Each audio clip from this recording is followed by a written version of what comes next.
So hello everybody, let us see something about perimeter and area.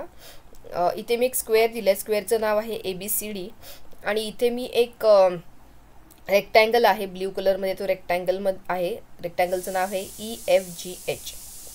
So आता जर आपण इथे बघितलं तर हा जो पेरिमीटर आहे, तर पेरिमीटर ऑफ ABCD जो आपला स्क्वेअर आहे त्याचं पेरिमीटर किती मिळते बघा आपल्याला 18. आपला फॉर्म्युला पेरिमीटरचा माहिती आहे किंवा अगदी सोपं म्हणजे ॲडिशन ऑफ ऑल साइड. बरं ठीक आहे, मी हा आता स्क्वेअर झालेला नाही आहे ॲक्च्युली, आपण ह्याला आधी स्क्वेअर बनवूया. तो रेक्टँगल होता. Okay, now it is a square.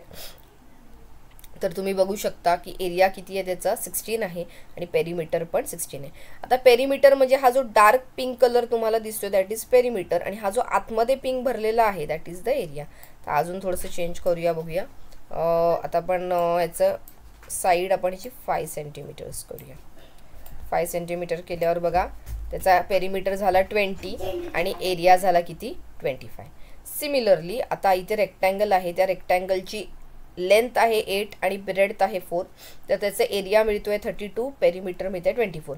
हे जे तुम्हाला डार्क ब्ल्यू कलरमध्ये जो एंड हे दिसत आहेत त्याचे साइड्स दिसत आहेत दॅट इज द पेरिमीटर. त्यांची ॲडिशन म्हणजे सगळ्यांची 8+8+4+4 म्हणजे पेरिमीटर. आणि एरिया म्हणजे हा आतला जो लाईट ब्ल्यू मध्ये भाग दिसतोय तो काय आहे त्याचा एरिया, इनसाइड जो रिजन आहे. अजून हवं तर आपण चेंज करूया. 8चा आपण काय करूया 7 करूया लेंथ, आणि ब्रेडथ पण आपण काय करूया कमी करूया.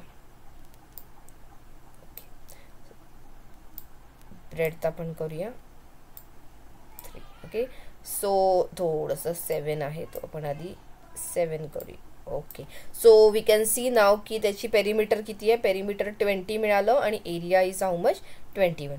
सो होप तुम्हाला पेरिमीटर आणि एरिया मधला फरक हा ह्या परत एकदा फिगरमधनं कळलेला असेल. थँक्यू.